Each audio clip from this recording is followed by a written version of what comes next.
Hello friends, আজকে আমি তোমাদের একটা খুব সিম্পল রেসিপি দেখাচ্ছি। সেটা হচ্ছে লাউয়ের খোসা ভাজা। তার জন্য দেখো, আমি এখানে খোসাগুলোকে খুব পাতলা পাতলা করে কেটে রেখেছি।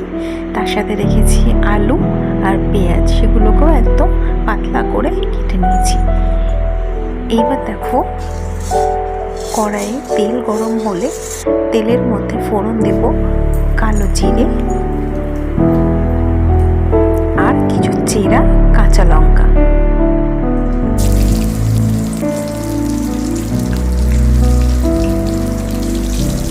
এবার একটু ভালো করে নেড়ে নিয়ে আমি প্রথমে কেটে রাখা পেঁয়াজগুলোকে দিয়ে দিচ্ছি।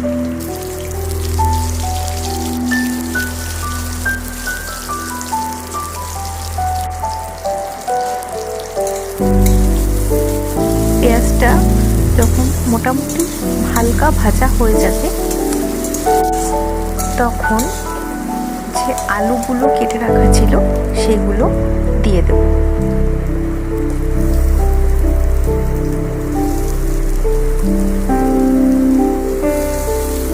এটা কিন্তু গরম ভাতের সাথে খুব সুন্দর খেতে লাগে।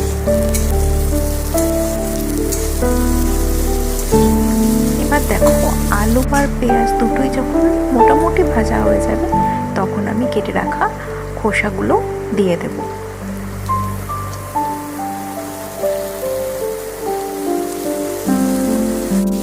এবার সবটা খুব ভালোভাবে মিশিয়ে নেব।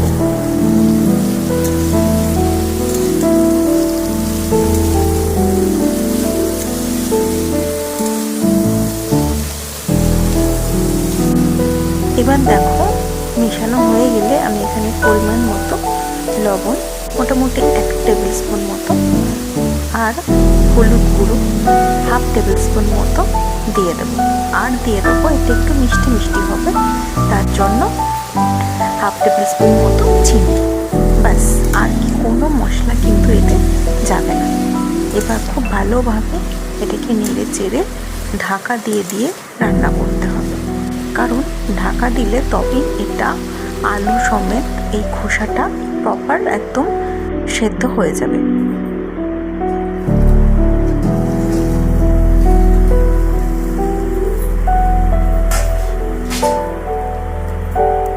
দেখো, ঢাকা খোলার পরে অনেকটা কিন্তু আলু খোসা সবটা সেদ্ধ হয়ে গেছে।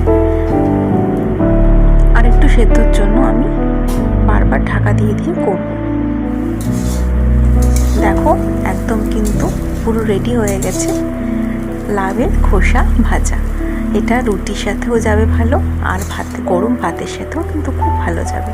তোমাদের যদি ভিডিওগুলো ভালো লাগে, অবশ্যই কিন্তু চ্যানেলটাকে সাবস্ক্রাইব করে দিও। দেখো, আমি কিন্তু একটা আলু একটা লাউ সব কেটে কেটে তোমাদের দেখিয়ে দিলাম। চলো, আজকের জন্য টাটা। তোমরা সবাই কিন্তু খুব ভালো থেকো, সুস্থ থেকো।